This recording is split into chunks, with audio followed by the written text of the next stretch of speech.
mapagpalang umaga po sa ating lahat. Yan, so kahit maulan po, no? So batiin po muna natin yung ating yan, sa good morning po, no? Sa yung mga iba siguro parating pa lang, no? So tunay nga pong napakabuti ng Diyos, no? At every Sunday, no, excited tayong makinig, no? Kasi mga natututunan natin ngayon, hindi na pang baby, no? Kung parang ano tayo ngayon, no? Progressive tayo, no? So, hindi na tayo baby stature as a Christian, no? So, unti-unti, no? Parang ano lang na tayo, nagiging adolescent, tapos ngayon adulthood na tayo, no? So, yung mga, at dahil nga, no, sa gaya ng pinag-uusapan namin, naging topic namin sa GE namin, no? At dahil nga merong relationship tayo kay Christ, no? Mas lalong nagiging makahulugan yung mga pinag-aaralan natin, no? Hindi lang sila mga informations na pumapasok sa atin, no? But they are life to us, no? At tunay nga pong habang tayo patuloy na nag-grow, no? Tayo nagiging excited, no? Tapos sabi ko nga po, no? Sa anong na-reveal yung topic natin, no? Yung this quarter, no? Na-share ko sa GE ko yung si Pastor Francis Tatay nag-share nito sa church noon, yung about sa Psalms 22, no? No? At yung bungad po ng Psalms 22, pag binasa natin, no, sabi niya, my God, why have you forsaken me, no? So kung narinig niyo po yung mga, nung old, nung mga, siguro mga early 2009, no, mga bago-bago pa tayong Kristiyano, pag narinig natin yung sinabi na, my God, why have you forsaken me? So maaalala natin yung 7 last words ni Christ, no? At isa to sa mga, ginagawang debate sentence, no? Yung, kasi parang, but sinasabi niyang siya'y anak ng Diyos, pero pinorsake siya ni God, ng Father niya. So ngayon po, mas lalong nagiging malinaw, no? So parang kino-quote ni Christ, no? Doon sa cross, no? Kino-quote niya yung Psalms 22 na mas naunang nasulat sa kanya, no? Naunang naisulat pa noon, no? Nung hindi pa siya nagkatawang tao, no? At tunay nga pong napakasarap, no? Na malaman, no? Yung gaano ka-complete, no? Ka-complete yung ginawang salvation ng ating Panginoon sa ating buhay, no? Hindi lamang magiging complete ito sa pagdating niya, pero ngayon pa lamang po ay kompleto na yung salvation natin kay Christ. At tunay nga pong napakasarap magpuri, knowing that we have an amazing God, no? We have a faithful God, we have a loyal God, no? Na yung joy, yung peace na sinasabi natin, na binabasa natin sa Biblia, ay tunay nga pong na-experience natin sa ating mga buhay. And tunay nga pong, yan, ready na kayo po. So hallelujah, let's all rise up and praise our one true God. Hallelujah. Praise you, Lord Jesus. Thank you, Lord. Hallelujah. We give praise and glory to the Lamb who was slain and overcame the grave. Thank you, Lord Jesus, for the victory. Hallelujah. We sing for you, O God. Thank you, Lord.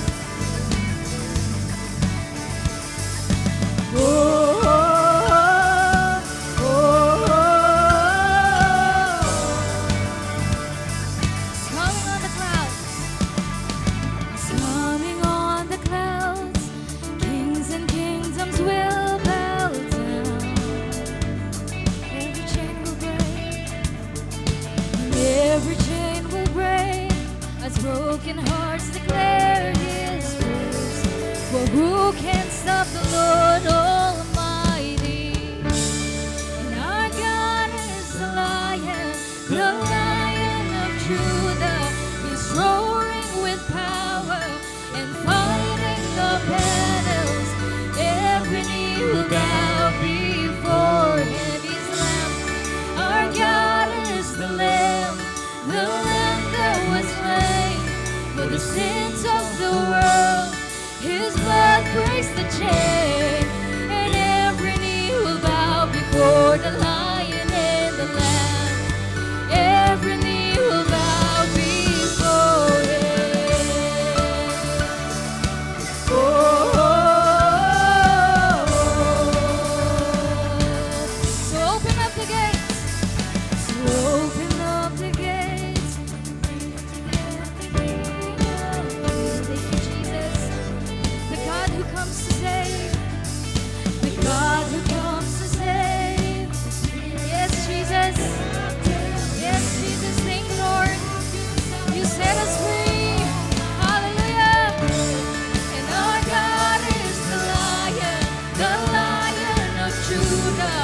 is roaring with power and fighting our battles. Every knee will bow before Him. We confess our God is the Lamb that was slain for the sins of the world. His blood breaks the chain, and every knee will bow before the Lion and the Lamb, and every knee will bow before Him. Every knee will bow, every tongue confess.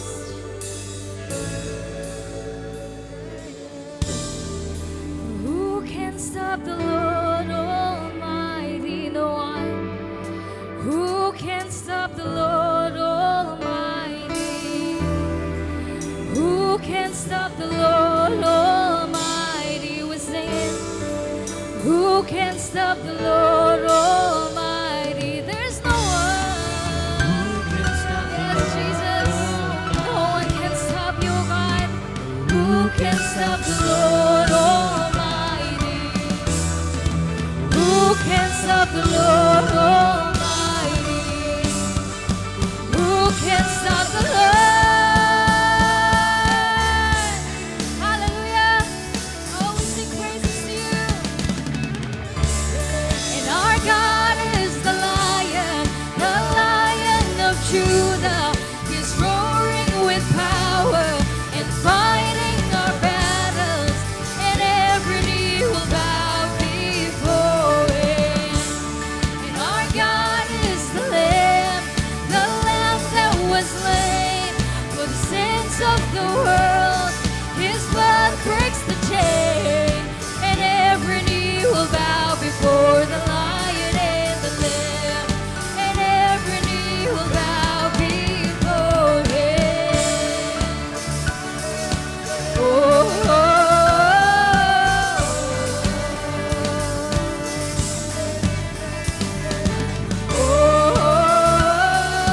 oh,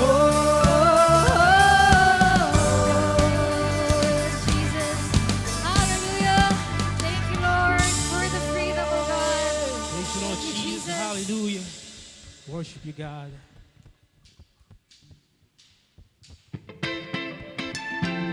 Praise Jesus. Hallelujah.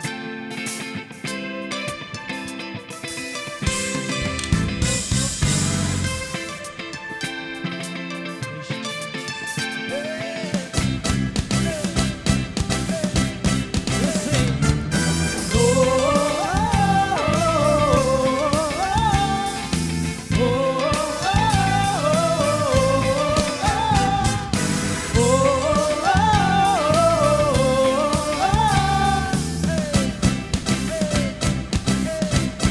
Oh, God is fighting for us. God is on our side. He has overcome, yes, He has overcome. We will not be shaken. We will not be moved. Oh, Jesus, you are here. And carrying our burdens, covering our shame. He has overcome, yes, He has overcome. We will not be shaken, we will not be moved. Oh, Jesus, you are here. I will live, and I will live, I will not die. The resurrection power of Christ alive in me, and I am free in Jesus' name.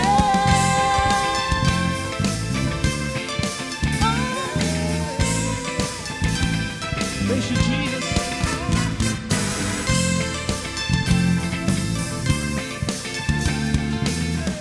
Carrying our burdens and carrying our burdens, covering our shame. He has overcome, yes, He has overcome. We will not be shaken, we will not be moved. Oh, Jesus, you are here. I will live, and I will live, I will not die.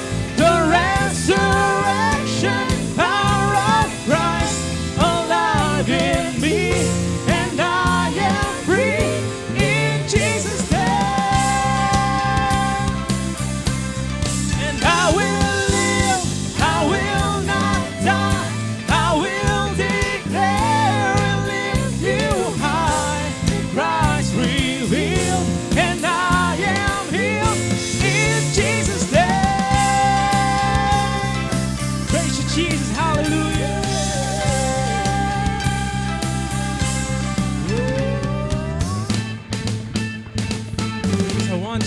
Jesus, King of Kings, Lord of Lords. Hallelujah.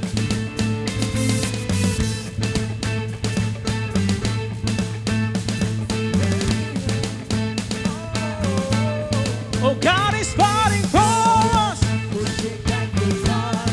Oh, lighting up the kingdom. In the name of Jesus. And we will shout it out, shout it out. Oh, God is fighting for us. Lighting up the kingdom that cannot be shaken. Hallelujah. Defeated, and we will shout it out, shout it out. God is fighting for us, pushing back the darkness, hallelujah, that cannot be shaken.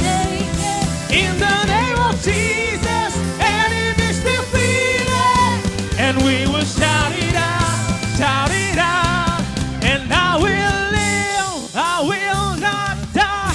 The resurrection power of Christ alive in me, and I am free in Jesus' name. And I will live, I will not die. I will declare and lift you high. Christ revealed, and I am here. God is fighting for us. Pushing back the darkness Oh, lighting up the kingdom that cannot be shaken. in the name of Jesus. Enemies defeated. And we will shout it out, shout it out. Oh, God is fighting for us. Pushing back the darkness Oh, lighting up the kingdom. that cannot be shaken. Oh, in the name of Jesus. Enemies defeated. And we will shout it out, shout it out. Oh, God is fighting for us. Pushing back the darkness Lighting up the kingdom. that cannot be shaken. In the name of Jesus, enemies defeated, and we will shout it out, shout. God is fighting for us, God is fighting for us. pushing back the darkness, lighting up the kingdom that cannot be shaken. In the name of Jesus, enemies defeated, and we will shout it out, shout it out.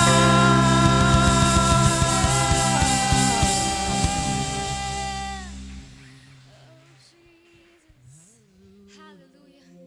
Praise the Lord Jesus. Come on, church. Let's continue to feel the presence of God. Worship God. Hallelujah.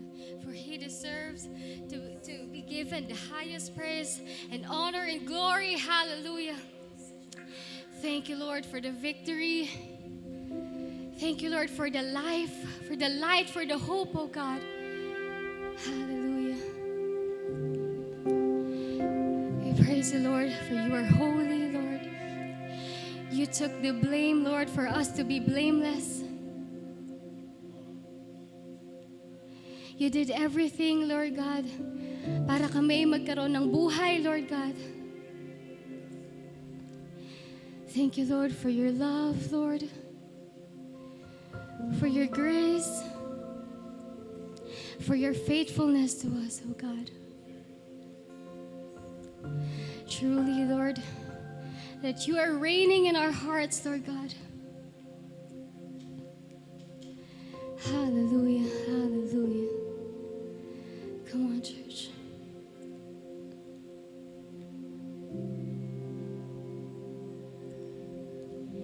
Hallelujah, praise the Lord Jesus.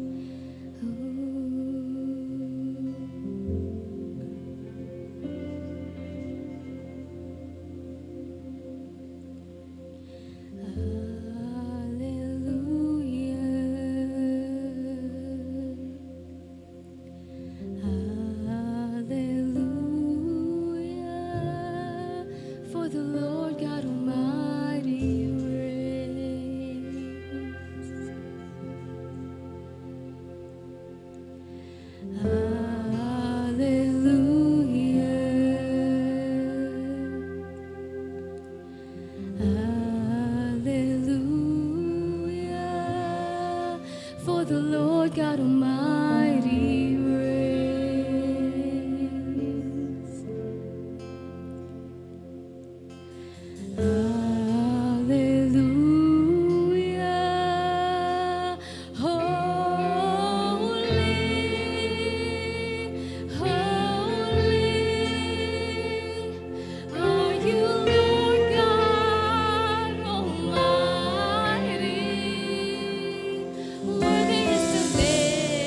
the Lamb.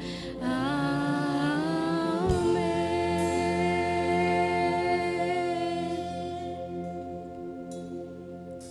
1,000 generations falling down in worship to sing the song of ages to the Lamb. And all who gone before us, and all who will believe, sing the song of ages to the Lamb. Your name is the highest, your name is the greatest, your name stands above them all thrones and dominions, all powers and possessions, your name stands above them all, and the angels cry, holy, all creation cries, holy, you are lifted high, holy, holy forever.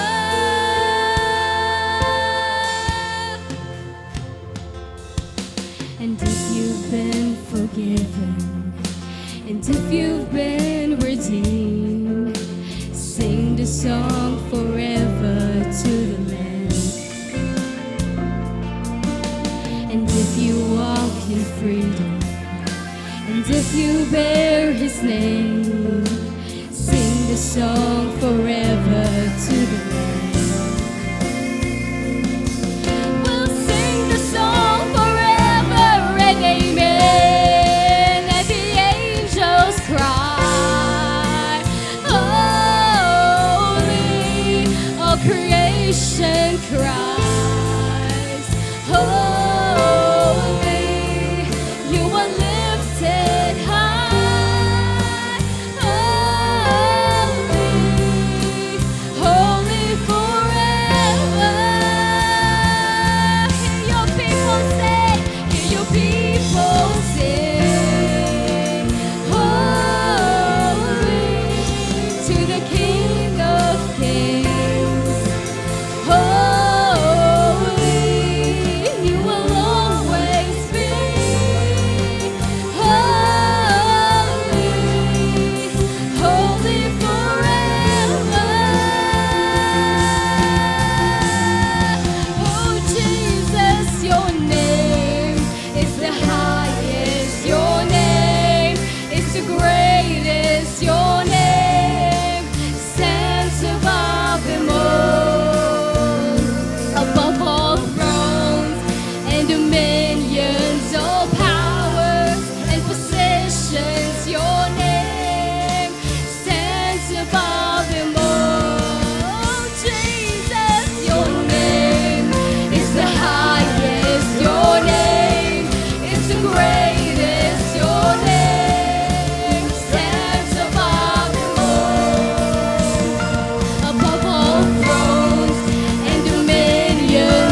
Hallelujah, God.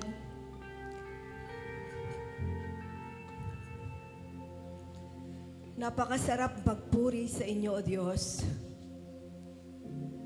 Dahil, Panginoon, sadya po kayong banal. Sadya po kayong mabuti. Hallelujah, Lord.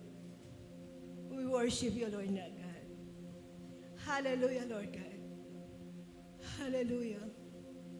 Salamat po, Panginoon. Salamat, Panginoon, sa lahat ng ginawa mo sa amin. Salamat, Panginoon, dahil ginawa mo ang lahat para sa amin. Ikaw ang nagdusa doon sa krus. Ikaw ang nasugatan. Lord, lahat po ay ginawa mo para sa amin. Ikaw ang naghirap para kami ay yumaman. Ikaw ang nasugatan para kami gumaling. Ikaw ang nagdusa para kami magkaroon ng magandang kalagayan ngayon sa inyong harapan, O Diyos. Kayo po ang lahat ng gumawa para sa amin, O Diyos. Salamat po, aming Panginoon. Salamat po. Kaya, Lord God, sa buhay po namin, wala kaming ibang sasambitin, kundi ang aming taus-pusong pasasalamat sa inyo, O Diyos.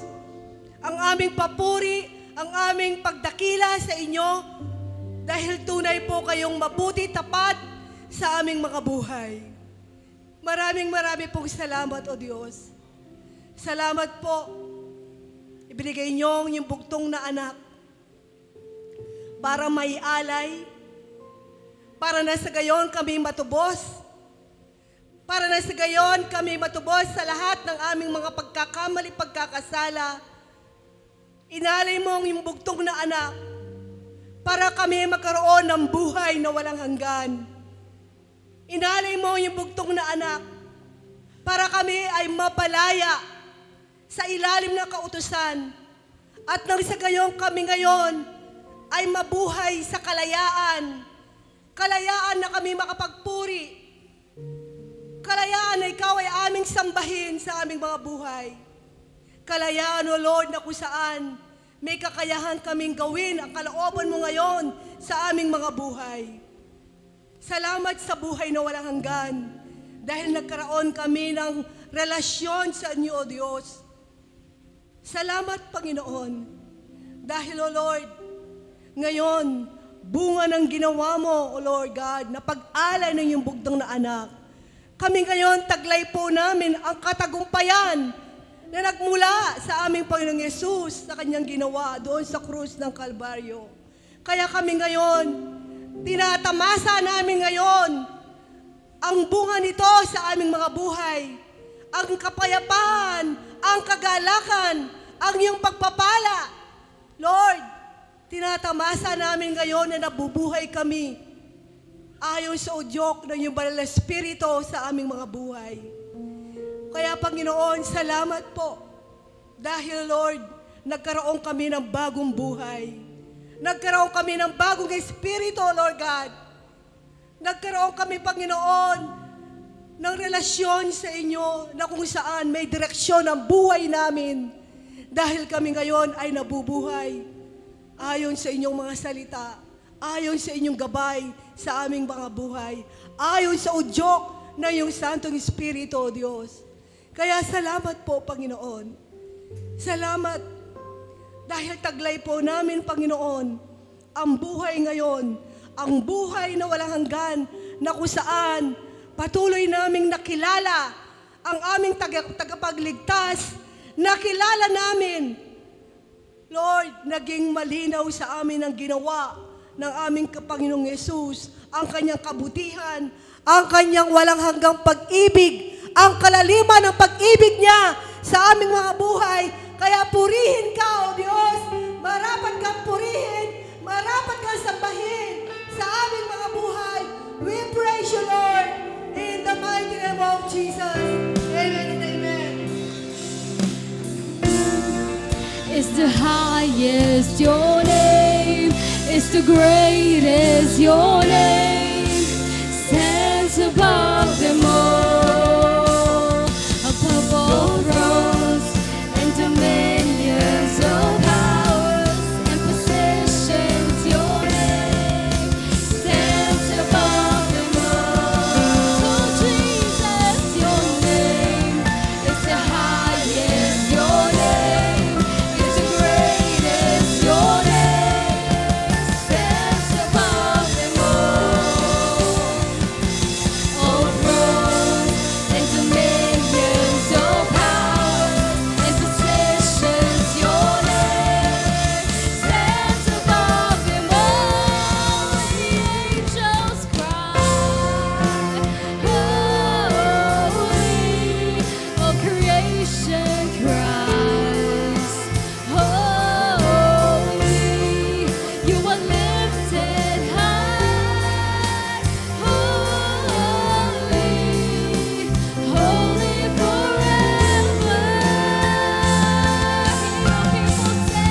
Hear your people sing, holy to the King of Kings. Holy, you will always be holy, holy forever. You will always be holy, holy forever. You will always be holy, holy forever. Hallelujah. Praise the Lord Jesus.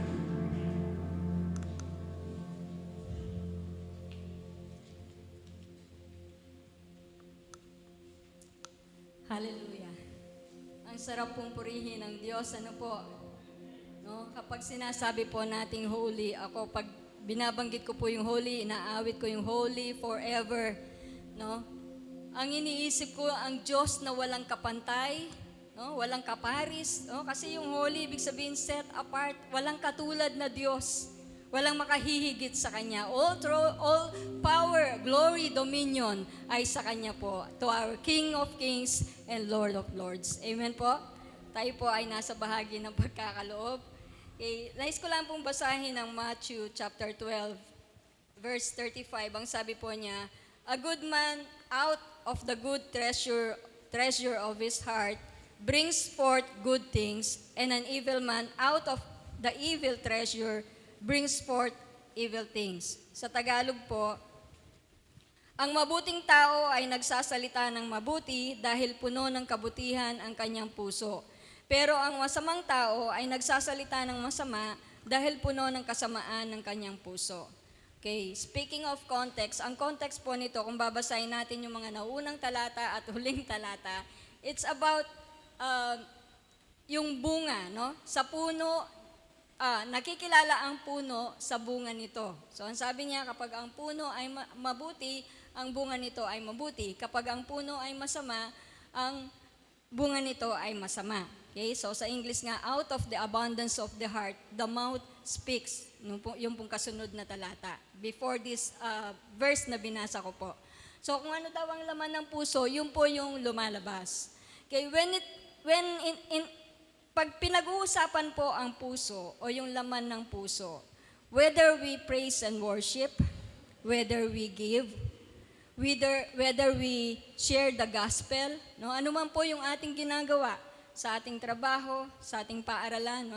Kung nag-aaral man tayo bilang estudyante, ano po yung pinanggagalingan lahat yun ng ating ginagawa? Yung ating mga sinasabi, saan po nanggagaling yun? Anong pinagmumulan nun? So sabi po ng ating binasa, kung ano yung puno, yun ang bunga. O kung ano ang laman ng puso, yun po yung lumalabas. Di ba?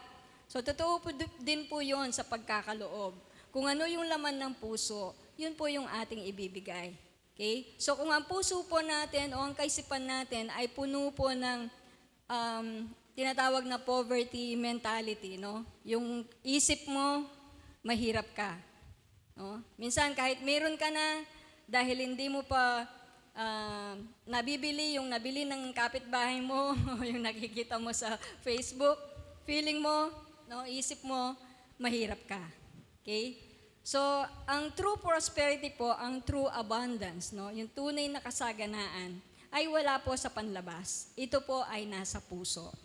No? Kung ang puso mo, you are abundant in God, kilala mo kung sino ka sa harapan ng Diyos, that you are already prosperous, that you are already abundant, no? Ikaw ay kasagana na because of Christ, then you are prosperous. Okay? Kasi kahit, sabi ko nga, kahit na meron ka sa panlabas, pero kung ang puso mo, mahirap pa rin yung tingin mo sa sarili mo, mahirap ka pa rin. Pero kahit wala ka sa panlabas, pero dahil sa natanggap mo kay Kristo, alam mo kung sino ka, alam mo na ikaw ay abundant na, you are blessed, you are favored, no? The increase, no, yung multiplication ay nasa sayo na, then you are prosperous. Nagpapasimula po ang prosperity sa loob. Tandaan po natin yon. Ang tunay na kasaganaan nagsisimula po sa panloob. Okay? You will never experience prosperity outside o in the external kung ang puso mo ay hindi prosperous inside. Okay? So, patuloy po natin kilalanin kung sino po tayo sa harapan ng ating Panginoon. Namatay po siya, nabuhay na muli, no? Nag-resurrect siya, no? Because for us, no? Para mapalaya po tayo. And giving is true freedom. Sabi po ni Barry Bennett, giving is true freedom.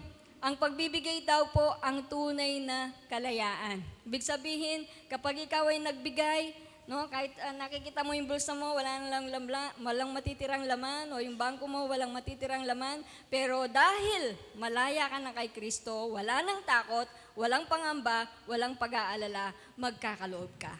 Okay? So, makakapagkaloob ka ng may kagalakan, no, kasiyahan, ng may kapayapaan, because who you believe, no, and you know who you are in Christ. Amen po? And we are all prosperous in Him. Tayo po'y manalangin. Salamat po, Panginoon, sa pagkakataong na ito, Lord God, na kami magkakaloob, Lord. A time, Lord God, to apply, no, kung ano po ang aming natututunan, na pag-aaralan, Panginoon, mga ipinapahayag ng iyong Santong Espiritu sa buhay po namin. Na kami nga bilang mga anak mo, O Diyos, bilang kabilang sa inyong kaharian, ang lahat ng bagay ay nasa sa amin na because of Christ, Lord. Salamat po sa iyong ginawa, Panginoon, sa krus ng Kalbaryo, at patuloy niyong ipinapahayag, Panginoon, ang mga benepisyo, Panginoon, na aming natanggap sa pamamagitan ng iyong kamatayan. Sa pangalan po ng aming Panginoong Yesus, Amen and Amen.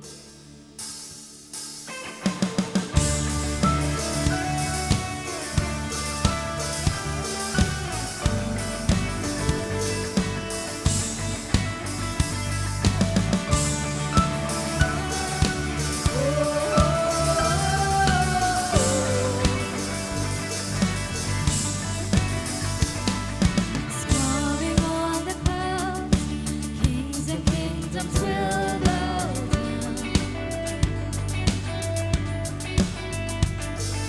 And every chain will break as broken hearts declare His praise.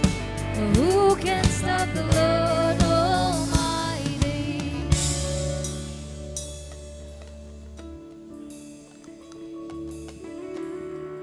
Yan, sound. Yan. So, let us all welcome si Sister Lilian O. Aristoso. So, tumayo po tayo. Invited by Madam Dory Sepres. Yan. Welcome po sa ating gawain. So, yan, nag-iisa lang po siya. Let us all welcome each other. Tumayo po tayo lahat. Hallelujah. Praise you, Jesus.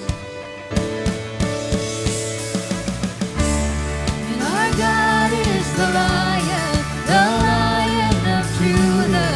He's roaring with power and fighting the battles. Every knee will bow before Him. Our God is the Lamb that was slain for the sins of the world. His blood breaks the chains.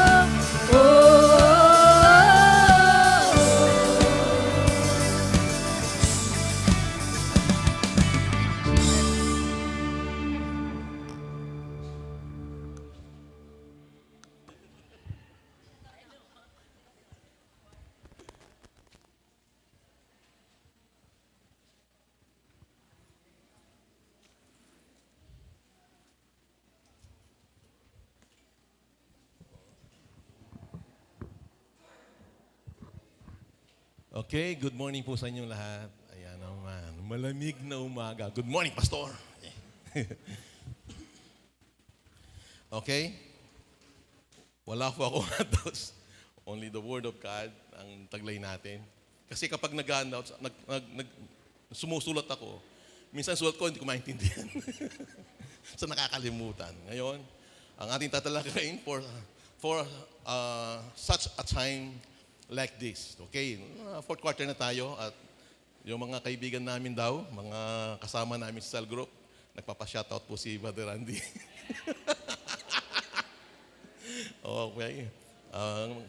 Kung gusto niyo mong sumama sa amin, kami po ay parot parito. Hindi na lang ako nag-iisang parot parito. Ngayon marami na kaming parot parito. Sino po yung mga mayroon kayong kamag-anak dyan sa Friendship?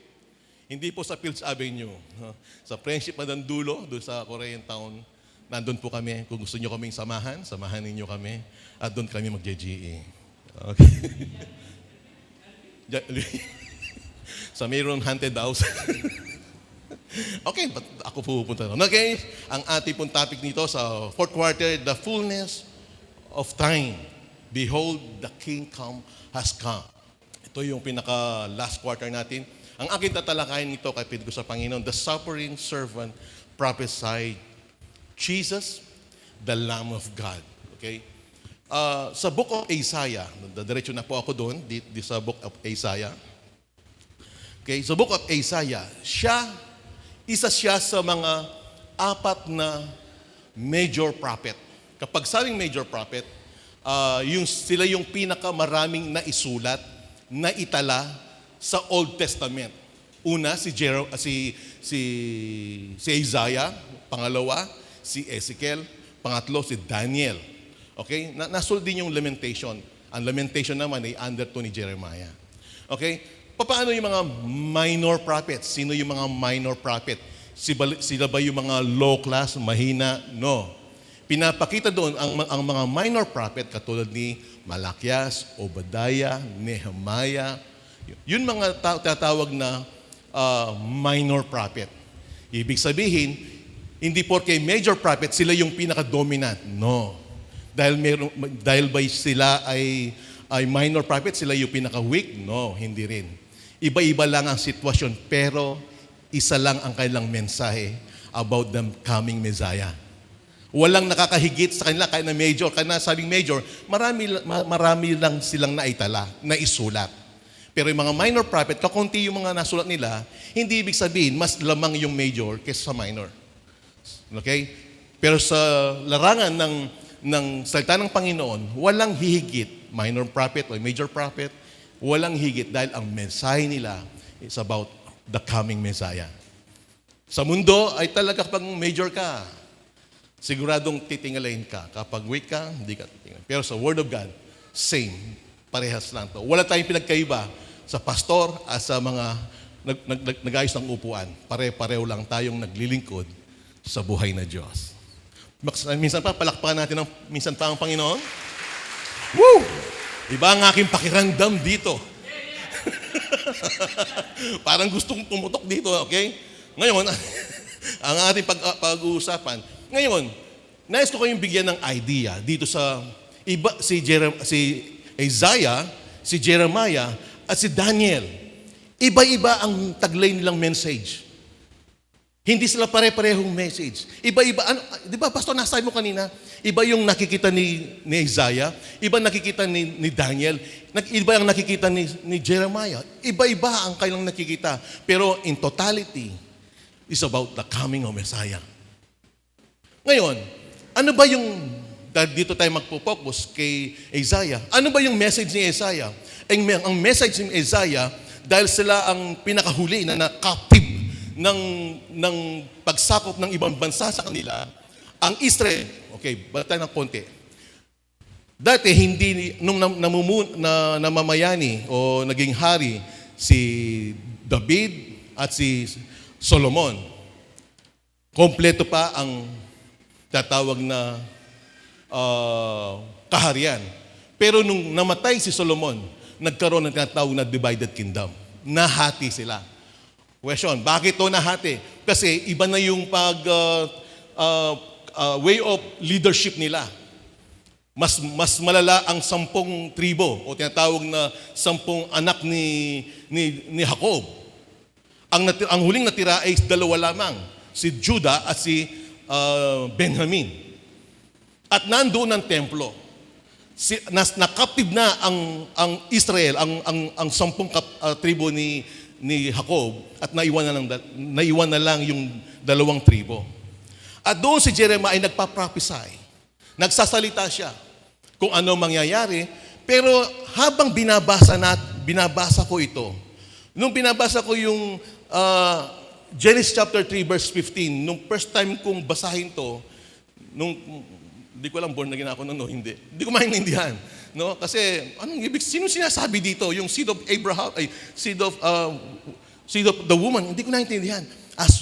As I go along sa pagbabasa ko, nakita ko kung sino pala yung sinasabi. Kasi nagbabasa ako sa panahon na yon, hindi ako nagbabasa sa publicly. Ako ay, dahil di ko alam kung, nagbabasa ako ng Bible noon, nasa lugar ako ng nasa baryo, sa Kapampangan, Marangle. Nagtatago ako para basahin ng aklat na to. Kasi nahihiya nga ako tawagin ng banal. Pero habang ako nagpapatuloy sa pagbabasa, nakarating ako kay Book of Isaiah. At nabasa ko doon yung salita ng Panginoon sa Isaiah 52 hanggang 53. Doon ko nakita lahat kung anong sinasabi ng Genesis chapter 3 verse 15. Kaya nung sasabihin ni Isaiah itong Isaiah 51, 52, and 53, ng chapter na to, nasa lugar sila na tinatawag na malapit na silang makaptib. Pero dahil hindi sila nakakaptib, ang mga tao doon ay nakikinig ng mensahe ni Isaiah. Kaya huli silang nakaptib. Pero nung sinasabi ni Isaiah ito, patungkol the servant of God, ang mga tao kaya napapakinggan nila ito, mamaya babasahin natin ito, parang walang tama. Walang dating yan. Walang epekto ang mensahe ni Isaiah sa kanila. Until such time, nakaptib silang tuluyan. Yun ang kwento nito. Ngayon natin babasahin dito sa Isaiah 52. Okay. Ang ating unang topic about see yourself in a new dimension. Ang Israel ay nakatingin lang sa one dimension, 1D. Pero hindi nila nakikita yung 2D. Kaya dito nauso ang 2D echo.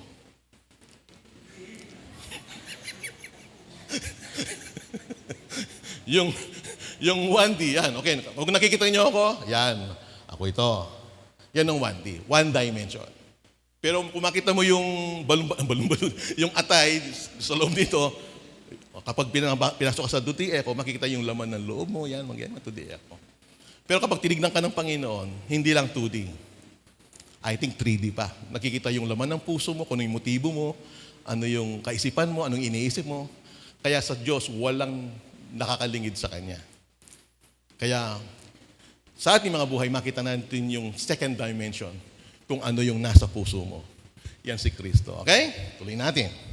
Sa Isaiah, sabi niya rito, sa next slide, 52, sinabi ng Panginoon, ang aking lingkod, magtatagumpay, magintanyag siya, at pararangalan. Marami ang magugulat sa Kanya. Dahil halos mawasak ang kanyang mukha at parang hindi na mukha ng tao. Kung babasahin natin ang buong kasaysayan nito, sinabi ng Panginoon, ang aking lingkod. Sabi ko, Panginoon, di ba yung minimension mo rito is anak mo?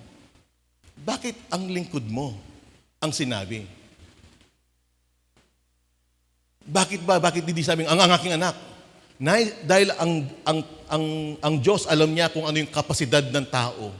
inaabot niya ang tao sa kanyang pagkaunawa.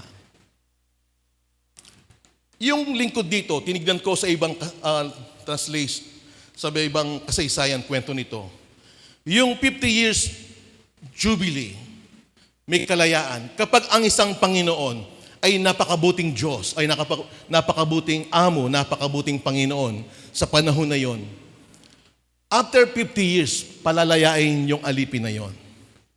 At pagkatapos, kung nalaman ng isang alipin na kanya ang Panginoon ay napakabuting Panginoon sa kanyang buhay at sa kanyang pamilya, magpapasya ang pamilya na yon na lalapit sa kanyang Panginoon at magpapabutas sa tenga.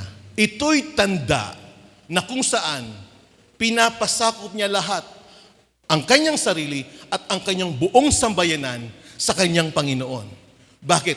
Dahil ang kanyang Panginoon ay napakabuting Panginoon sa kanyang buhay. At ito naman, ang papel naman ng Panginoon sa kanya. Kukupkupin niya ang kanyang alipin na tuloy na nagpasakop sa kanya. Responsibilidad ng isang Panginoon, na mabuting Panginoon, ang kanyang alipin na nagpasakop sa kanya. Kargo niya, kumbaga. Bigla kong naalala yung panahon ni Centurion, na ang sabi niya, Panginoon, sabi niya kay Panginoon Jesus, yung alipin ko na may karamdaman, paralytic siya, sabi niya, hindi na siya makagalaw. Sabi niya, gusto ko siyang gumaling. Sabi ng Panginoon Jesus, okay, sabi niya, pupunta ako sa bahay niyo. Oops, Panginoon, sabi niya, wag na po kayong pupunta. Wag na kayong pupunta sa bahay ko. Parang tingin sa sarili niya, napakababa. Panginoon, sabihin lang ninyo na ang aking alipin ay gumaling. Maniniwala ako, sabi niya. Nasyak ang Panginoon dun sa time na yon. Sinabi niya sa kanyang mga taga-followers, hinanap ko ang Israel, wala akong nakitang ganito kalaki o kalalim na pananampalataya. Hindi yun Hudyo. Ito ay Roman centurion. Kaya kapag sabi ang lingkod ko, malalim na pagkahulugan sa mga Hudyo ito kung gaano ang salitang lingkod dito sa Old Testament na to. Kaya alam ng mga tao, mga Hudyo noon kung gaano kahalaga ang isang lingkod ng Diyos.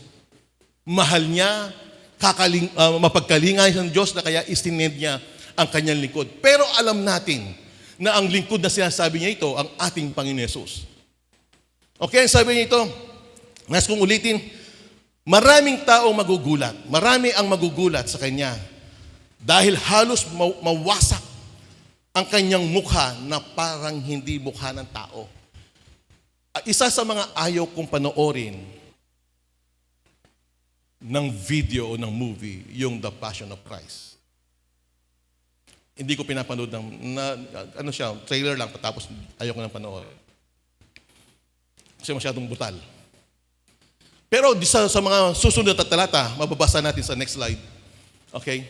Ito sabi niya, ito, pumapasok tayo yung tinatawag ng exchange life is the absolute solution of God. Ito lamang ang isa sa pinakadakilang solusyon na magkaroon ng palitan. Kaya basahin natin sa susunod na, babalikan natin to. Hinamak siya at itinakwil ng mga tao. Dumanas siya ng mga sakit at hirap. Tinarikuran natin siya. Hinamak at hindi pinahalagaan. Okay, sa next slide. Ang totoo, tiniis niya ang mga sakit at mga kalungkutan, dapat na sanay tayo ang dumanas. Ang akala natin, pinarusahan siya ng Diyos dahil sa kanyang mga kasalanan. Sa next slide. Ngunit, doon mo tayo. Sa mga sumusunod na talatang ito, na kung saan na ang Panginoon Yesus, na ang propesiya ni Isaiah, nagkaroon ng pagsulyap foreshadow sa parating. Ang mensahe ni Isaiah, na tila baga na kung saan na mayroon siyang sinasabi, na first time nilang marinig sa isang propeta, na ang lingkod niya ay daranas ng ganitong sitwasyon. Pero ano yung response ng mga tao sa kanya? May mailan na naniwala, pero majority, sila ay hindi naniwala. Para tila bagang hangin na lang dumaan sa isip nila o sa tenga nila. Pero sa likod ng mga sinabi ni propeta, ni Isaiah, hindi lang salita na sinabi, kundi ang tao man ay nakikinig o hindi, ang higit na mahalaga, nasabi, nadeklara, naisuwalat, nahayag, na-expose yung magandang plano ng Diyos sa tao na kung saan darating ang panahon, magkakaroon, may lingkod ang Diyos na darating na gagaya nito, na siyang tutubos sa kasalanan ng lahat ng mga tao. Pero dahil sa Old Testament, kailangan pa nila itong maunawaan maigi. Dahil ito'y napaka-importante. Alam natin ang kwento na kung saan ang Israel ay dahil siya sa katigasan o pagre-rebelde sa Diyos, tuluyan sila na captive ang Huda. Ano ba yung katangian ng ating Panginoon, ng Panginoon Yesus sa propesiya ng mga ibang kagaya nito? Sa next slide. Sa awit, sabi nito, ngunit ako'y parang uod at hindi na isang tao. Hinamak at pinagtatawanan ng kahit sino. Pinagtatawanan ako ng bawat makakita sa akin. Inilalabas nila ang kanilang dila at sila'y pailing-iling. Alam niyo po yun, di ba? Yung lalabas ng dila, parang ganun. Yung parang, nung bata kami noon, madaling maasar ang classmate namin sa mga 80s o mga 90s, kapag lalabas yung dila, tapos pailing-iling, tapos yung nakakakita nun talagang mangiiyak-iyak, magkaroon ng habulan. Ibig sabihin, yung, sabi niya rito, ngunit ako'y parang uod, hindi na parang tao. So kung makikita mo ang mga talatang isinasambit sa Isaiah 53 at sa mga sumusunod na to, na parang ang Panginoon ay parang hindi na siya tao sa kanyang sugat na natamo niya. Kung nakita niyo, familiar kayo sa Passion of Christ, mas malala pa doon. Nakita natin yung di ba nakakadiri siya? Hindi tayo komportable. At ang tingin ng mga tao sa kanya, dahil namatay o pinahirapan siya dahil sa kasalanan niya, pero hindi niya alam. Yung ginawa ng lingkod ng Diyos ay para sa mga tao. Sa next slide natin makikita. Ang sabi dito, sabi nila, nagtiwala siya kay Yahweh. Ayahan iligtas siya nito. Kung talagang mahal siya nito, darating ang kanyang lolo. Sa mga pagbabasa nito, hindi ko mapigilan na maalala ninyo yung panahon na kung saan ang ating Panginoon Yesus ay nakabayubay doon sa krus. Kada sinasabi ko ito, mayroon parang ilaw, pero may signal na kung saan agad ninyong maalala yung ginawa ni Kristo doon sa krus ng Kalbaryo. Ang sabi doon, by stripe, you are healed. Doon pa lamang sa Old Testament, sinasabi na to. Pero dahil yung mga tao, kakaunti pa lang yung attention nila doon, parang, ano to? Dahil mga propesiya ito.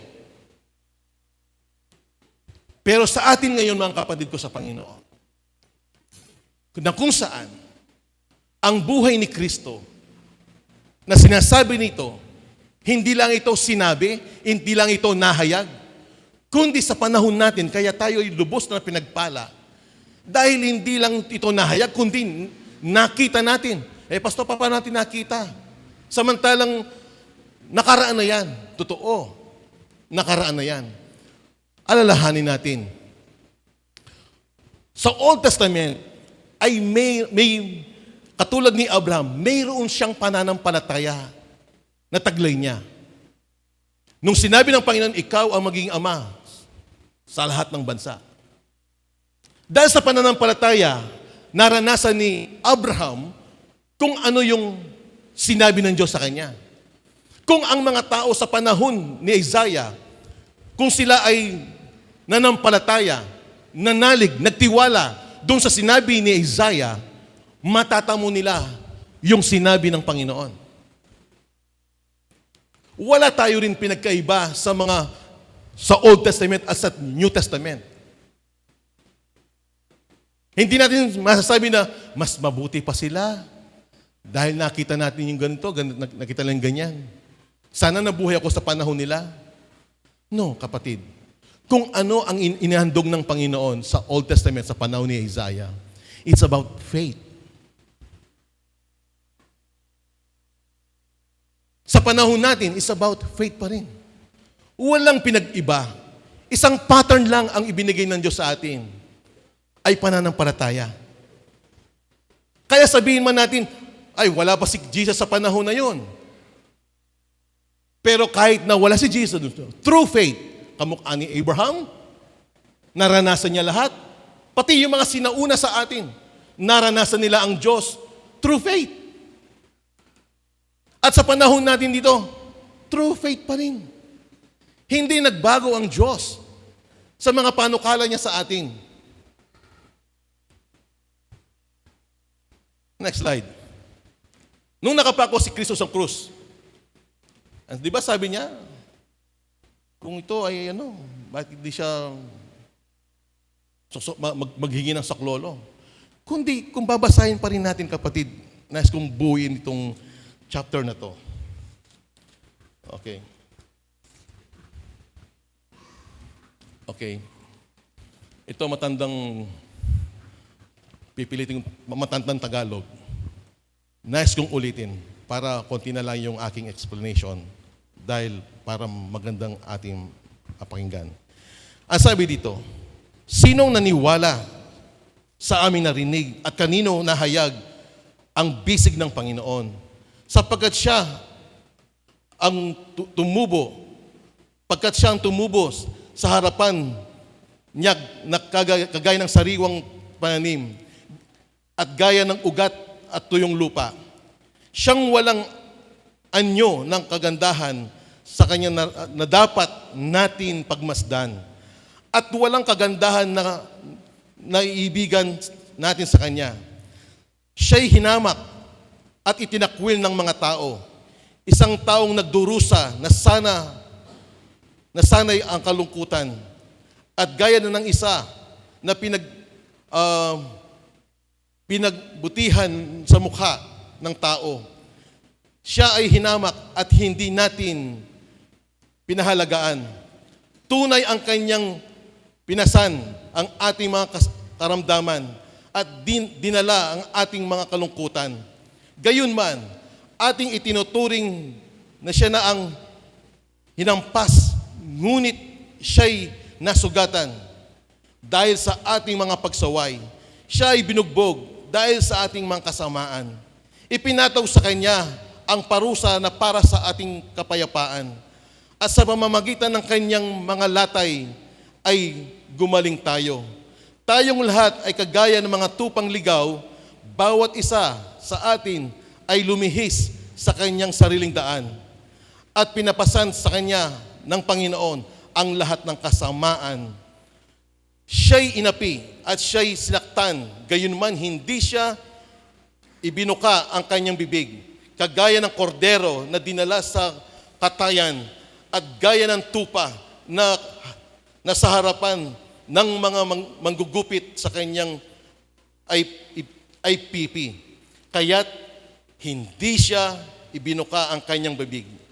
Sa magitan ng kanyang pag-aapi at ang hatol ay inilayo siya. At tungkol sa kanyang salinlahi at naituring siyang itiniwalag sa lupa ang kanya ng mga buhay. At sinaktan dahil sa kanyang pagsalangsang sa aking bayan. Okay? At ginawa niya ang kanyang libingan kasama ng masama at kasama ng isang mayaman sa kanyang kamatayan. Kapatid ko sa Panginoon, doon pa lang sa panahon na yun, nakita natin kung ano ang mangyayari sa Mesiah. At sa mamagitan ng pananampalataya na meron tayo at ang meron din ang mga pribileyo. Dahil sinabi sa aklat, sa mga Hudyo ay isang katitisuran ang ginawa ni Kristo. At sa mga Griego naman o sa mga Hentil, ito isang kamangmangan. Pero sa atin, mananampalataya ay isang karunungan ng Diyos. Kaya kung tayo ay sumasampalataya sa ginawa ni Kristo, kung tayo ating nakikita, nais ng Panginoon, yung buhay ni Kristo ang siyang mailapat sa atin. At ang buhay niya, ang buhay natin ay ma-impute sa Kanya, mailagay sa Kanya. Kaya doon natin makikita yung tinatawag ng exchange life. Yun lamang ang solusyon ng Diyos. Kaya kung ikaw at ako ay sumampalatay sa Panginoon, yung kabanalan ni Kristo ang siyang mailalagay sa iyo. At ang iyong kasalanan ang siyang mai-impute sa Kanya. Kaya kung nasabi kanina, may isang kapatid kanina, si Brother Janelle, yung sabi niya, Panginoon, Panginoon, bakit mo ko pinabayaan? Yun ang salita na kung saan nagkalayo ang mag-ama. Kapatid ko sa Panginoon, yung ginawa ni Kristo doon sa krus ng Kalbaryo ay mayroon epekto. Nasa tao na lang ngayon kung ano ang pagpasya niya. Sa next slide natin, ang sabi dito, okay, na-mention ko na ito. Sa next slide. Okay. Ang sabi dito, own it by the faith. By faith. That is the only way. Ang sabi nito, hindi mo lang narinig. Hindi mo lang nalaman. Hindi mo lang ito nabalitaan at hindi mo lang ito sinasabi. Sa panahon ni Isaiah, narinig nila ang bagay nito. Nalaman nila ito. Parang doon na lamang ba? Hindi nila naranasan kung ano yung pakinabang at benepisyo ni Kristo sa buhay nila at sa buhay natin. Maraming nagpapahayag ng mabuting balita. Sa kalsada, sa palengke, saan man lugar. Na tila ang parang tao narinig nila. Na para wala ng epekto sa kanila. Walang halaga ang mga narinig nila. Kasi, andito lang sa tenga. My good friend, own it. Angkinin mo yung salita ng Diyos na narinig mo. Own it my good friend. By faith. Katulad ng centurion na sabi ko kanina. Panginoon, sabi niya, yung aking lingkod may karamdaman. Sabihin mo lang, Panginoon. Sabihin mo lang, gagaling ang aking lingkod. Tignan mo, kapatid. Hindi lang niya narinig, kundi inari niya at inangkin niya. Sa ating mga binabasa sa aklat ng salita ng Panginoon, papaano mo inaangkin ang kanyang mga salita? Ang sinabi ng Panginoon, sa magitan ng latay, tayo ay nagsigaling. Sa mamagitan ng dugo niya, tayo ay napawalang sala. Kapag tayo nananalangin, nandoon yung salita ng Panginoon na nag-affirm, nagbibigay sa iyo ng strength, ng courage, na kung saan yung sinasabi mo, inaangkin mo. Kaya yung pananampalataya na meron ka, na meron tayo, ito ay pananampalataya na hindi buhat sa iyo. Pananampalataya ito ay buhat sa salita ng Diyos. Ang tao ay meron siyang sariling pananampalataya. Human faith. Yung human faith, ito ay, alam ko, kaya ko to. Alam ko, magagawa ko to. That is the human faith. Pero ito yung faith of the Son of God. Ang sabi ng Romans, sabi dito, faith cometh by hearing. and hearing from the Word of God. Kaya yung pananampalataya na mayroon tayo ngayon, talagang angkinin mo yung ginawa ni Kristo para sa iyo. Kaya kung ano yung pananampalataya, kung anong nakikita ng puso mo, yun ang totoo. Kung anong nakikita, hindi lang yung nalalaman mo. Ano yung nakikita ng puso mo? Kahit na ilang taon tayong mag-attend, kung yun lang narinig mo lang at nabalitaan mo lang, ano ba yung nakikita ng puso mo? At yun ang totoo. Nais kong magbigay ng bago pa lang nangyari. Yung mother ko, kaya sabi ko, Panginoon, ganito pala kahalaga ang pananampalatayang ibinigay mo sa amin. Ganito pala ka-powerful yung faith, yung pananampalataya na ginawa ni Kristo para sa akin. Ganito pala kabisa. Yung nanay ko nasa ospital, sabi ng kapatid ko, Kuya, sabi niya, punta ka na sa ospital, sabi niya. Si mama, sabi niya. Si nanay, sabi niya. Pumunta ako doon. Yung nanay ko parang, dahil mayroon siyang, binigyan siya ng gripo sa tagiliran, tubig ang lumabas. Akala ko, langis, makakamura na sana ako. Tapos yung nanay ko parang nawawala na siya. Talagang umiyak na yung tatay ko. Nagsiyakan na sila lahat. Katabi ko nanay ko. Sabi ko, nanay ko parang wala, lutang na. Yung nahihirapan siya huminga. Sabi nag-iyakan na yung mga kasama ko. Parang hindi ako naiiyak. Gusto kong umiyak na pakunwari, pero hindi ko kaya eh. Sabi ko, tao pa kaya ako? Sabi ko, ba't wala akong emotion? Dapat nakita mo nanay mo, talagang wala na. Sabi niya, yung pansit, kinukuha ng bata. May mga term na sabi ko parang, dapat mahiyak na ako. Parang taong bato ba ako? Bakit hindi ako umiyak? Katulad nila, sabi ko, no? Dumating yung time, ano ang nakikita ng puso ko? Ang nanay ko hindi mamamatay. Yun ang nakikita ng puso ko. Hindi mamamatay nanay ko. Bakit umiyak siya? Sa tatay ko ako, sabi ko, sabi niya natin, ay Diyos, sabi niya, makulakuhan. Sabi na, gusto kong sabi na, baka suntukin ako ng tatay ko. Doon ka nga tayo. Bakit umiyak ka dyan? Napapahina ka. Hindi ko sinabi kasi baka masapok ako ng tatay ko eh. Binabayan ko na lang. Talagang makita mo na, lumulutang na yung nanay ko. Sabi ko, kinausap ko siya. Kasi yun ang nakikita ng pananampalataya na meron tayo na ibinigay ni Jesus. Ang naalala ko, ano yung nakikita ng puso mo? Tapos, sabi ko, no, narinig mo ako. Gumagay. Pagtapos, no, sabi ko, hindi ka mamamatay, sabi ko. Mabubuhay ka pa. Dahil may magandang plano ang Diyos sa buhay mo. Yung sinasabi ko pa lang, nakokot ko na pala yung Jeremiah 29:11. Hindi ka mamamatay, mabubuhay ka. Kasi, ba't sinasabi ko yun? Hindi ko inukumbinsi nanay ko. Kasi yung ang nakikita ng pananampalataya na meron ako. At na meron kayo. Kung ano yung nakikita ng puso mo, yun ang totoo. Kung ang puso ko ay katulad ng aking mga kapatid, magulang, ay talaga, ninano ka. No?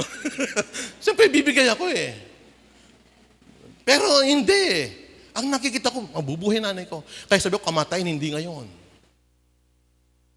Ilang beses nang nangyari sa akin, alam mo kapatid ko sa Panginoon, yung pananampalataya na mayroon ka, hindi yan pipitsugin.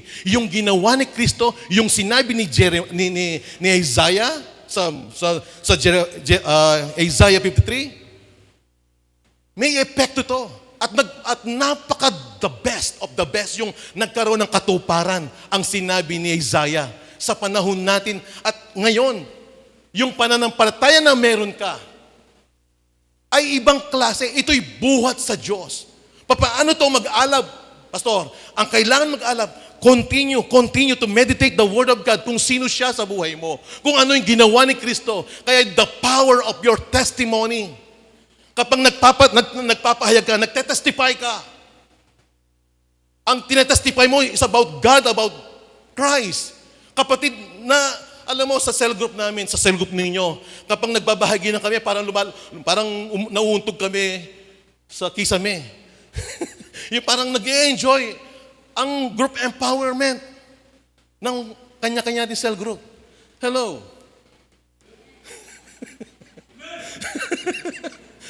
Iba yung dating, iba yung tama. Iba yung ibang epekto sa amin.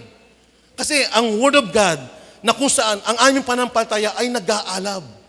Kapatid, ano ba yung nag-aalab? Yung salita ng Diyos ang nasa iyo. Hindi mo lang sinasabi. Ang sabi na sa Acts chapter 1 verse 8, you will become witness. Maging sa mga pinalaya ni Jesus na mga Legion sa libingan, gustong sumama. Pero sabi ng Panginoon, i-testify mo, ipatutuo mo yung ginawa ng Diyos sa buhay mo. Kapatid ko sa Panginoon, marami kang dapat ipahayag sa Diyos. Imposible kung hindi mo naranasan ng Panginoon. Naranasan nyo ang Panginoon. Pero nakatakip lang ang bibig ninyo. Dahil nahihiya ako eh. Why?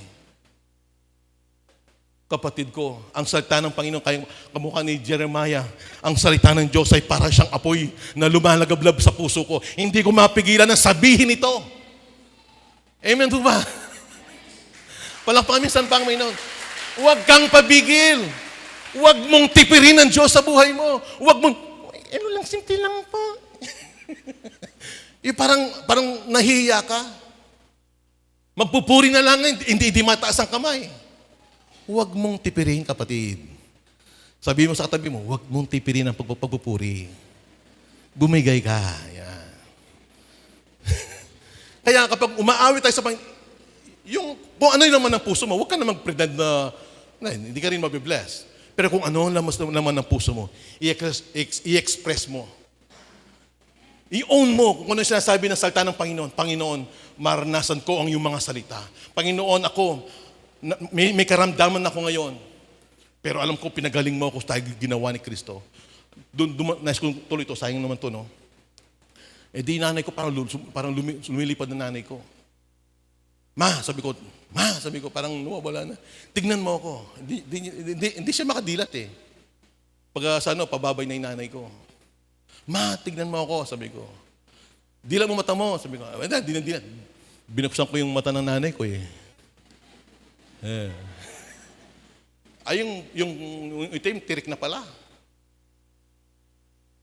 Pinapawisan na siya ng malagkit. Hindi ka mamamatay, sabi ko. Hindi ka mamamatay. Mabubuhay ka pa, sabi ko. Sabi ko. Hanggang bumalik yung nanay ko. Sabi ko. Okay ni, ma? Alam mo na, magaling na ka, sabi ko. Sabi mo, tagumpay. Tagumpay. Sigan mema. Tagumpay. Yeah! Kaya, ang salita ng Panginoon, kapatid, yung salita ng Panginoon. Kaya sabi ko, doon ko naintindihan. Nung after sabi ng tatay ko, Joanna, sumapa na. Kilala mo na ako. Nanano ka kena na. Yung bumalik na yung nanay ko. Abang nandun ako sa sulok, sabi ko, bakit ganun pa rin paramdam ko? Parang wala akong emotion. Dapat iyak ako. Parang ganun, sabi ko. Yun pala, yung pananampalataya na meron tayo, siya yung bubuhat sa iyo. Yung mga bagay na hindi mo kaya, ang salita ng Diyos, ang siyang kakarga sa iyo. Amen po ba? Marami tayong pinagdaanan sa buhay, pero hindi tayo bumibigay kasi ang salita ng Panginoon, ang siyang nagkakarga sa atin. Gusto mo nang bumigay, gusto mo sumuko, pero sabi, huwag kang susuko dahil ang salita ng Panginoon, ang siyang nagbubuhat sa iyo. Ayaw ko na, Panginoon. Pero dahil sa salita ng Panginoon, hindi ka bibitaw. Dahil sa pangako ng Diyos na sinabi niya sa iyo, I will never leave you until the last. Yung bakterya na mauiwan dito. Hindi ka pababayaan ng Panginoon. Hindi lang dito, hanggang sa darating, hindi ka pababayaan ng Panginoon. Kapatid ko sa Panginoon, ito. Nung nangyari ito, like kong pinag-pray, bigkasin ninyo. Kapag nagpipray tayo, bigkasin natin. Bigkasin mo, wag lang sa isip. Bigkasin mo. no, sa pangalan ni Jesus, ikaw na katawan, inuutosan kita, nagbag-normal ka, mag-command ka, sabihin mo. Huwag mo lang, nagpipray naman ako sa isip bigkasin mo, ikaw na katawan, sa pangalan ni Jesus, mag-normal ka. Bago ba mangyari yun, sinasabi ko na sa nanay ko, sa pangalan ni Jesus, ikaw na katawan, mag-normal ka, ikaw na cells, lumakas ka, bumalik ka sa dati. Yun, there's power in the tongue. Bakit sinasabi mo yun? Dahil sa ginawa ni Kristo sa krus ng Kalbaryo. At doon ko na, abang ako'y nandun sa, nakaganyan ako doon sa dingding sa wall ng hospital. Bigla ko naalala, yung kay Abraham. Sabi ni Abraham sa kanyang lingkod, huwag kang alis dito ka lang, sabi niya. Babalik kami ng aking anak. Pagtapos namin naghandog. Doon pala, hindi nakita ni Abraham ng anak niya ay patay. Dahil sa pananampalataya niya, nakita niya ang anak niya buhay. Pagtapos, wow, sabi, ganun ba yun? Sabi ko, parang ako yung may ganito na, ganun pala yun? Sabi ko, parang pinagsasabihan ko sa sarili ko, ganun pala yung Panginoon, sabi ko, ano pa? Sabi ko, may sample pa, ano pa kaya? Si Jesus Christ, yung kaibigan niya si Lazaro. Ang sabi niya, Panginoon, sabi ng mga apostol niya, si Lazaro po may sakit. Next time, Panginoon, sabi niya, si Lazaro po ay patay na. Pero yun ang totoo, yung realidad. Pero sabi ng Panginoon, hindi siya patay. Buhay siya. Kaya kung ano'y nakikita ni Jesus sa magitan ng palataya, yun ang totoo. Buhay nga si Lazaro. Hindi siya patay. Kaya ganyan, very powerful, ang salita ng Diyos. Kaya nung dumating yung time, sa panahon ni Isaiah, dumating yung time. Prophecy, nagpahayag. Pero ito yung nagkaroon ng katuparan. Ito yung the best of the best na katuparan, yung sinasabi ni Isaiah, nagkaroon ng katuparan sa panahon nito. Sa next slide tayo. Okay, nasabi nito sa next. Okay, sa next. Okay? Sunod natin. Sabi ito, nas kong basahin ito, sabi nito, namangha si Jesus, yung sa centurion to, namangha si Jesus nung marinig niya ito. Sinasabi ko sa inyo, ang taong sumusunod sa Kanya. Okay? Sinasabi ko sa inyo, ang totoo, hindi pa ako nakakita ng kahit isang tao sa Israel na may ganitong kalalim na pananampalataya. Pananampalataya patungkol saan? Patungkol kay Kristo. Kaya ganito na lang kalaking galak ni John. Sa next slide. Sa next slide tayo. Balik tayo. Ito yung power of testimony. Yan. Ito. Sige pa. Yes. So John, balik tayo na. Yan, balik tayo. Ang sabi doon, kakok na lang. Ang sabi ni John the Baptist sa panahon yan, tignan nyo ang kordero ng Diyos. Nag-aalis ng kasalanan ng salibutan. Bakit si John lang nagsabi? Siya lang nakakakilala. Look, sabi niya, the Lamb of God who takes away the sin of the world. Kaya may magandang balita dumating. Kaya siguro makita mo si John, bumubukal sa kanyang puso ang kagalakan. Nakita niya yung sinasabi ni Isaiah. Kaya tayo ngayon, bilang mga tumanggap sa Kanya, yung ang ating narinig, nalaman, sinabi, then, the testimony sa buhay natin ay lumalabas. We are the witness of Christ. Tayo yung mga saksi ni Kristo. Amen po ba? Pastor, hindi pa ako saksi. Born again ako. We are witness. Tayo yung mga nagpapatotoo. Kaya ang pag-iingat ng Diyos ay nasa atin. Sa Facebook, di ba ang pinaprotektahan ang mga witness?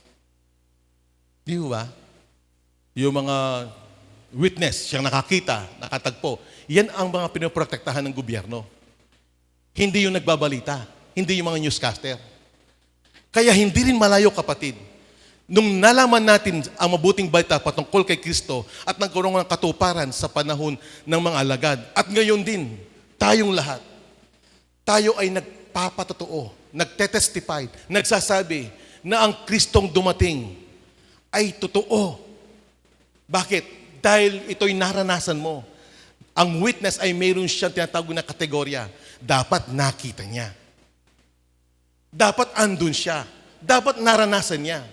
Kung hindi mo ito naranasan at nakita, hindi ka qualify magiging witness. But we, Christian, tayo ay mga witness sa ginawa ni Kristo, sa kanyang kasuffering. Siya ang ating pinapatuo. Si Kristo ang siyang naghugas sa ating mga kasalanan. Kaya kapatid ko sa Panginoon, wag lang natin itong marinig, malaman, sangkap yan. Pero, own it. Angkinin mo. Panginoon, ito yung sinasabi mo. Ito yung pangako mo. Own it, my good friend. Own it. Kailangan mo itong, angkinin ito. Sayang naman kung di mo angkinin. Ito'y para sa iyo. Kaya tayo tumayo at manalangin. Thank you, Jesus. We give you praise. We give you honor. Hallelujah. Thank you, Lord God. Kapatid ko sa Panginoon, sa mga Hudyo, nasabi ko kanina, ito ay isang katitisuran, yung ginawa ni Kristo. At sa mga Griego naman, sa mga Hentil, ito ay kamangmangan. Pero, dahil tayo mga nanampalataya, hindi ito katitisuran, hindi ito kamangmangan. Ito'y karunungan ng Diyos. Thank you, Lord God. Worship Him. Oh, we bless your name. Oh, we thank you, Lord. We bless your name. Kapatid ko sa Panginoon, sumamba tayo sa Panginoon, huwag mong tipirin ang sarili mo.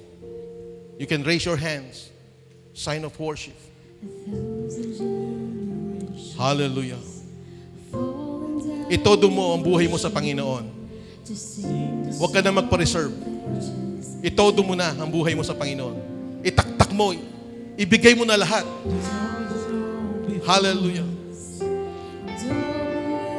Thank you, Jesus. Hallelujah. Oh, we bless your name. Is the highest. Amen. Your name stands above them all. Oh, and dominions, your power and position, your name stands above them all. Yeah, worship Him. Oh, hallelujah. Oh. Amen. Thank you, Lord. We give you praise. Holy, yeah. Holy forever. Woo, hallelujah. Thank you, Jesus. Yeah. Itaas mo ang kamay mo. Sumamba ka sa buhay ng Diyos. Yung benepisyo ni Kristo, tanggapin mo. Hallelujah. Always be holy, holy forever. Hallelujah. Thank you, Lord.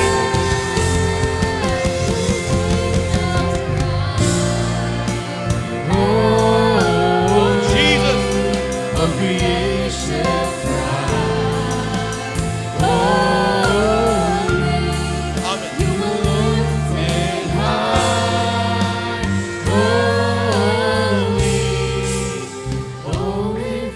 Kapatid ko sa Panginoon, kukunin ko yung pagkakataon na ito. Kukunin ko to. Kung ikaw ngayon ay may karamdaman, kung ikaw may karamdaman, nais kitang ipanalangin. Dakilang Diyos na makapangyarihan sa lahat. Sinabi mo, Panginoon, sa iyong salita, by your stripe, I'm healed. I am healed. Ito yung benepisyo mo na ibinigay sa amin. Hindi lang ito nangyari sa panahon ni Isaiah. Hindi lang nangyari ito sa panahon ng mga alagad. But even now, hanggang sa kasalukuyan, Panginoon, totoo ang iyong mga salita. Totoo, Panginoon, ang mga pangako. Kaya sa oras na ito, ikaw na may karamdaman, ikaw na may katawan, na sa oras na ito, inuutusan ko ang iyong katawan na sa pangalan ni Jesus, mag-normal ang katawan mo. Mula sa ugat, mula sa baga, sa atay, sa abdo, sa oras na ito. Sa oras na ito, pinapalaya ko ang espiritu ng kagalingan na buwat sa salita ng Diyos, sa buwat sa Diyos. At sa oras na ito, ano man ang bigat na yung nararamdaman, pinapalaya kita sa pangalan ni Jesus. At pinapagaling kita, ikaw na katawan, sa pangalan ni Jesus. At dadaloy ang panibagong buhay. Dadaloy ang panibagong sigla. Dadaloy ang panibagong pag-asa. Dadaloy ang panibagong lakas na buhat sa salita ng Diyos. Kaya, Panginoon, pinapasalamatan kita dahil binigyan mo kami ng ganyan na kapangyarihan na ngayon ay nasa amin na. Gamitin namin ito, Panginoon, at hindi para masayang, kundi gagamitin ito para maging pagpapala sa ibang mga tao. Ito pong aming dalangin sa pangalan ni Jesus. Amen. Para paminsan pa ang Panginoon. Mabuhay! Tagumpay! Tagumpay! Hallelujah! Kaya pa po tayo. Lang po sa din sa iyong gamit sa Panginoon. Salamat din sa iyong pamilya. Puri Panginoon, sumangin ito. At tunay na napakadakila na makita natin ang ating Panginoon, nag-example po siya, namatay siya sa krus para sa atin. Sabi po sa Daniel chapter 9 verse 26, kailangan natin Daniel 9:26, at ito'y lalo natin bibigyan ng pansin sa aking pa-preach sa December 21. So, hindi po sobrang delete. Okay lang sa inyo. Nasa likod, okay lang yung na-flash. Hindi malipa, hindi maliit. Nasa likod, okay lang? Sino nasa likod? Okay. Okay. So, basahin po natin, pagkatapos ng 434, 4 na taon, 34 na taon, papatayin ang pinunong hinirang ng Diyos at walang tutulong sa Kanya. Iyon. Kasi ang bawat mga talata ay mayroong mga unang talata, ay unang statement ay tinatawag na A yan, A. No? So, pangalawang statement, mga kataga, ay ito po, B. Dumating ang isang hari na sisirain ang mga tauhan niya, ang bayan at ang templo. Wala na. Namatay sa ilaw. Tauhan niya at templo. At ayon sa itinakda ng Diyos, ang pagwasak at tigmaan ay magpapatuloy hanggang sa katapusan. Ang katapusan ay darating na parang baha. Okay? So, ilis po, after the 62 weeks, Messiah shall be cut off, but not for himself.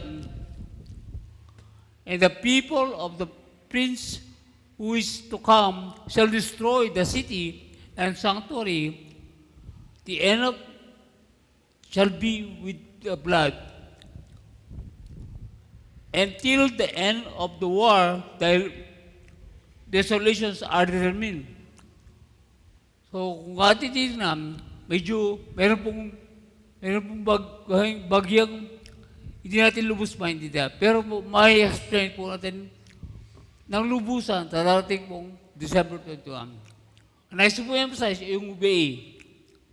No, yung letter A na verse na kung saan ang pinuno ng hinirang ng Diyos.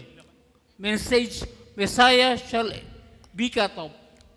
Pinong hinirang ng Diyos at walang tutulong sa Kanya.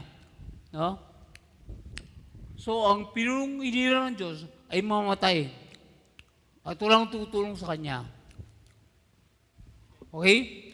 So, ito po si Jesus na siya po ay mamamatay. Cut off. Pag sinabing cut off sa English, death, na mamamatay si Jesus, ang Mesias, na siyang inirang ng Diyos. After 434 years, 62 weeks, yan po ay kapaloob doon sa 490 years na 7 weeks na pinapasay ni Jeremiah. Kaya nakapaloob doon yung kamatayan ni Kristo. So, ang kamatayan ni Kristo ay sinabi po ni Isaiah, ni Jeremiah, Ezekiel, at ganoon din ni Daniel.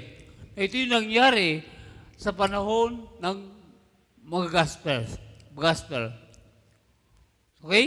So, isa na rin ito, ay yung Matthew chapter 7, verse 50, doon nagkaroon ng fulfillment yung sinabi ni Daniel, Jeremiah, Isaiah, at Ezekiel. At mga ilang mga minor prophet, katulad ni Zechariah, ay meron na bagay din patungkol sa kamatayan ni Jesus. Kaya po, ang lahat ng mga nasulat sa New Testament, alas po galing sa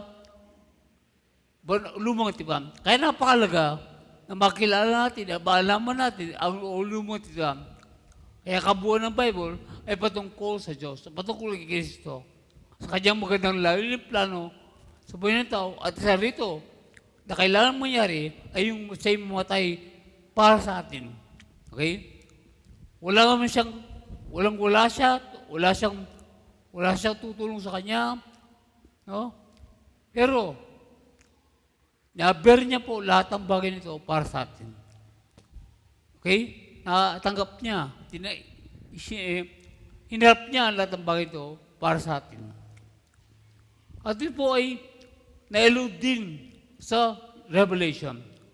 Sabi ni Sir, unti-unti po, in-explain namin Revelation. Ayan po yung makikita natin sa Revelation 5:6.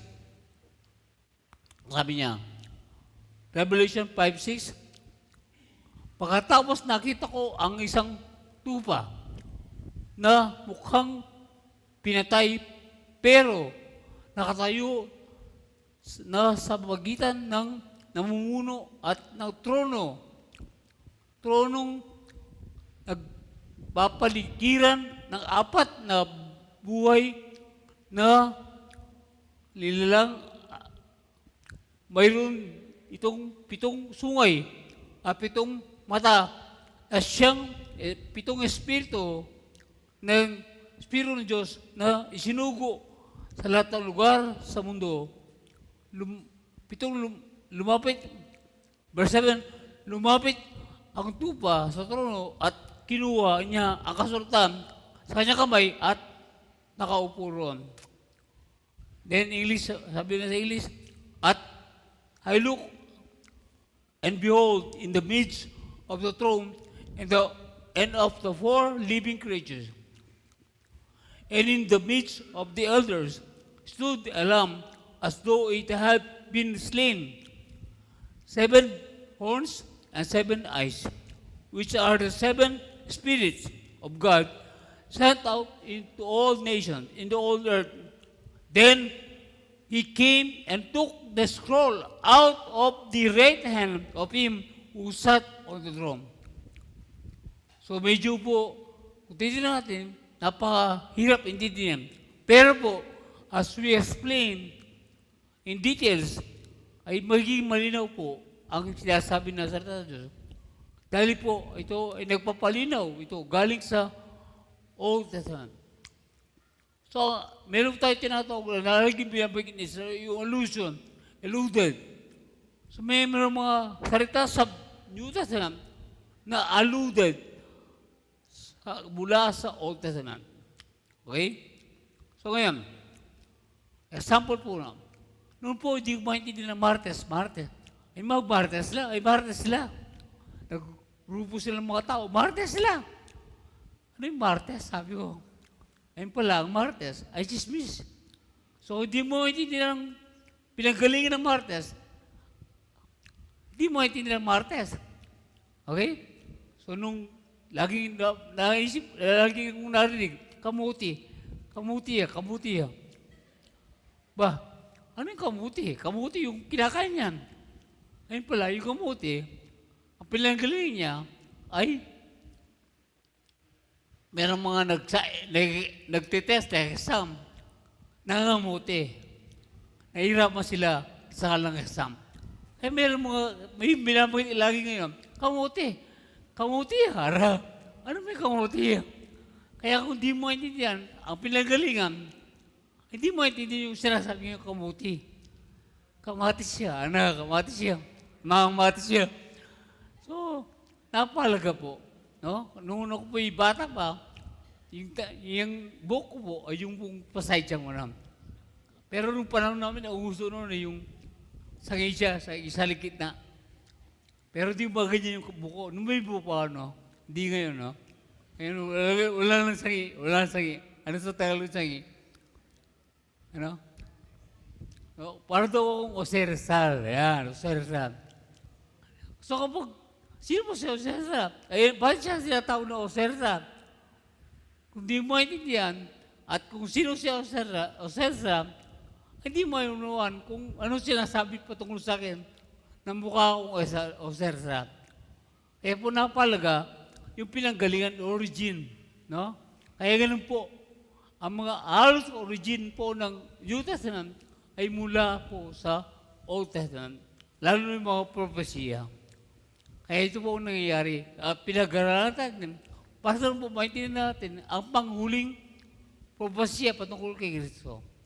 Kaya yung pong Revelation 5:6 ay galing po yan kay Daniel, kay Jeremiah at kay Isaiah. Kaya maintindihan mo ang Revelation, pag naintindihan mo ang Old Testament. Hindi mo maintindihan ang Revelation. Maraming panahon na ako hindi maintindihan ang Revelation. At maraming mga tao natatakot sa Revelation. Naguna ng mundo. Ano mo nangyari sa atin? So hindi natin. Pero dito makikita natin, hindi natin maintindihan. Pero ngayon makikita natin kung gaano kalinaw ang salita ng Diyos ay patungkol kay Kristo sa kanyang magandang lalinin at para sa kanyang kalulatian, para sa kanyang kapurihan. Kaya po yung love dito, ang sinasabi, yung kordero, yung tupa, ay ito si Kristo. Ang love po ay isang batang tupa na isang inosente, puro, ganun po, ang pag-offer nila sa Old Testament. Pag sila nag-offer ng Old Testament, love po yan, ginagamit. Isa po rin ay ginagamit ay tupa. Lalo inosente siya, wala siyang dipekto, siya puro. Yan po ay nagsisilipay sa ating Panginoon Jesucristo. Panginoong Yesu Cristo. Kaya po sila nag-offer. Okay? Kaya po, ang sinasabi ni Daniel na ating binasa, ay sinabi din ni John patungkol sa kanyang sinulat na Revelation. Kaya yung tupa dito ay papatayin, pero siya ay ulit tatayo. He will be resurrected, standing in the throne. Ibig sabihin niyan, ay siya po ay mabubuhay muli after 3 days. Okay? So yun po yung sinasabi. At meron mong perfect throne, perfect spirit, perfect elders. Yan po ay patungkol sa authority. Perfect authority. Perfect wisdom. At ito po ay fullness of the Holy Spirit. Yan po nangyari kay Jesus nung siya po ay nag-ascend. Binigay ang trono kay Jesus at sa kanang upuan ng Ama ay natubo siya doon. At at binigay ang glory, power, and wisdom sa Kanya. Kaya po, siya ang may karapatan para buksan ang scroll. Siya may karapatan na buksan ang kasulatan na ibig sabihin, ito ay nagsisilipay na nang siya namatay, ay tapos na ang Old Testament, tapos na ang offering, tapos na ang anumang seremonya sa Old Testament, na ito ay nagsisimula sa kamatayan ng Kristo. Kaya po, siya po ang nagkaroon ng karapatan para buksan ang kasulatan, para ipahayag ngayon ang bagong tipan na mayroon ng katuparan ang lahat ng sinabi ng mga propeta sa lumang tipan. Amen? Palakpan natin, Panginoon. Kaya malinaw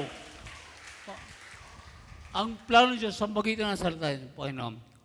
Ano po ngayon ang sinipan ng kamatayan ni Kristo sa ating buhay? Sabi po sa 2 Corinthians 5:21, kailan may hindi nagkasala si Kristo, ngunit alang-alang sa atin, ituloy siyang makasalanan upang sa magitan niya ay maaari maituring tayong matuwid ng Diyos. So mga kapatid, siya walang kasalanan, wala siya nagawa, at hindi siya nagkasala, pero sabi tinuring na kasalanan. At ang sabi nga ni Pastor Udin, Ama ko pinagbaya. Kasi po, siya may kasalanan. Lumayo ang Ama sa Kanya dahil siya po ituring kasalanan. At dahil sa Kanya ituring kasalanan, dahil sa atin, kaya siya naging kasalanan. At ngayon, na kumilala kay Jesus, tayo yun ay matuwid na sa harapan Diyos. We are righteous not because of our good works. Tayo matuwid, hindi dahil sa ating mabuti gawa. Tayo matuwid dahil kay Kristo na siya tinagap natin sa ating mga buhay. That's why, mga kapatid, tayo ay pinalalaya at tayo po ay na-rescue. Rescue? Inihawon sa kasalanan. Inihawon sa kamatayan. Walang resuscitation. Ngayon, tayo po ay meron ng katuwiran, kabanalan. At ngayon po, sabi na Pastor Odin, ay tayo po ay nagkaroon ng exchange ng ating buhay. Karoon ng exchange life. Yan po yung nangyari sa atin. Hindi tayo binago, kundi tayo po ay bago. Sabi ng 2 Corinthians 5:17, tayo hindi binago, kundi tayo bago. Na kung saan ay siya magiging masalanan at tayo naging matuwid dahil po kay Kristo. Kaya tayo ngayon bago, dati makasalanan, subalit ngayon tayo matuwid sa harapan ng Diyos dahil kay Kristo. Si Kristo ko yun, ang nakikita sa atin, hindi yung ginagawa mo matuwid. Yan may bunga lamang yan. Pero kaya tayo matuwid dahil nakikita niya ay anak ni Jesus sa iyong buhay. At dahil si Jesus na sa iyong buhay, hindi kanya iwan, hindi kanya pabayaan dahil sa kanyang anak na nasa iyo. Amen? Kaya mga kapatid, tayo po ay nagpapasalamat sa Panginoon, nagpupuri sa Kanya sa ating buhay. Nasabi nga po, yung pong new dimension, hindi po 3D, hindi 4D, hindi 3D. New dimension, tingnan natin ngayon ating buhay bilang anak ng Diyos, bilang tayo binago, bilang kung sino tayo, bilang tayo ay binago, banal, patuwid, pinagpala, magaling, lahat ng bagay. Kaya yun po yung ating buhay ngayon. Kaya tingnan natin, hindi kung mahirap tayo, kung ano ang sakit natin, kung ano ang problema natin, tingnan natin ngayon ang ating buhay, kung sino tayo kay Kristo, tayo ngayon matuwid, tayo ngayon ay pinagpala, wala kang pera, wala kang, may sakit ako. Sabihin ko, may sakit, wala akong sakit, that is you. Ikaw yan. Hindi ka, kung ano kataon mo, kung hindi yun sa sitwasyon, ikaw, ngayon, ikaw ay, kung ano ka sa espiritu mo, yun ka. We are spirit being. Tayo may spiritual na tao. Hindi po baka laman. Hindi tayo baka karnal. Hindi tayo baka spiritual. Anak ka ng Diyos. Ikaw ngayon ay merong bagong buhay. New dimension. You have now a transformed life. Exchange life. Hallelujah. Kaya po, malaya ka na kapatid. Malaya ka na. Kaya po, kailangan natin ang salita ng Diyos. Dahil ang salita ng Diyos, ang isang salamin na hindi natin nakikita, hindi natin nakikita ang righteous side, hindi natin nakikita na tayo banal, hindi natin nakikita na tayo matuwid. Pero po, ang kasalitahan Diyos, ang salamin natin. At makikita natin kung sino tayo. Pag nagsasalamin ba kayo ngayon? Ako po, nagsalamin sa cellphone. Okay? Meron po kong dinadaan sa salamin. Tinignan ko sa sarili ko. Kaya, kahit sabi ko sa misis ko, okay pa rin ako, sabi ko sa kanya. Sabi niya, ay maniwala. Pero nakita ko, pogi ako. Yan po, ang salamin. Nakita mo yung bagay na hindi makikita. Kaya po, ang kasalitahan Diyos, pag nakita mo, ang salitaan Diyos, nakikita mo rin kung sino ka. At kapag patuloy sa salamin, na-remind ka kung ano ang itsura mo. At ano ang itsura mo, yun ang pinoproject mo. Amen? Ngayon po, magandang damit ko, kulay pink, kulay white, kulay red, kulay brown. Kaya ang pinoproject mo. Kahit hindi mo nakikita ko yun. Pero pinoproject mo, ang buo ay matuwid, katulad ng buo ng aking asawa. Okay? Piling po siyang hindi mahirap suklayin ang kanyang buhok. Kaya po, yun po, napoproject natin ang mga bagay na hindi nakikita dahil tayo nabubuhay sa spiritual at nabubuhay sa pananampalataya. Amen? Tagumpay! Tagumpay! Hallelujah! Let's all stand! Hallelujah! Thank you, Lord! Thank you, Lord! Salamat, Panginoon, that you are the Lamb. Pure, innocent. Pero, Panginoon, nagkaroon ka ng bahay dahil sa amin. Dahil, Lord, salamat, Panginoon, that you suffer for us. Kaya nag-suffer para sa amin. Kaya pinupuri ka, pinapalahan. Tuloy, Panginoon, makita namin patuloy ang new dimension, ang exchange life sa aming buhay, that we are, kami, Panginoon, ay meron bagong buhay kung sino kami at ano ang aming kalagayan bilang mga spiritual, bilang mga anak mo. Panginoon, hindi kami kung anong physical namin kalagayan, hindi kami yan. Kung hindi kami ay mga banal, matuwid, pinagpala, kami mga magaling, lahat ng bagay, Panginoon, patungkol sa iyo ay nasa amin. On earth shall be done on earth and in heaven. Kung ano nangyayari sa heaven, ay ganoon din ang nangyayari sa aming earth. As you are we in this world. Amen? Hallelujah. We thank you, Lord. We thank you. Kung sino ka, ay ganoon din kami sa mundo ito. Kung sino ka, ganoon din po kami. Panginoon, salamat po, Panginoon. Sa bagay ito, salamat sa inyong ginawa. Sa iyong pamilya. Salamat, Panginoon. Sa bawat isa sa amin, we give praise and glory in the name of Father and Son and Holy Spirit. And we all say, Amen and Amen. Amen. God bless you all. Hallelujah! Hallelujah! God bless po sa ating lahat.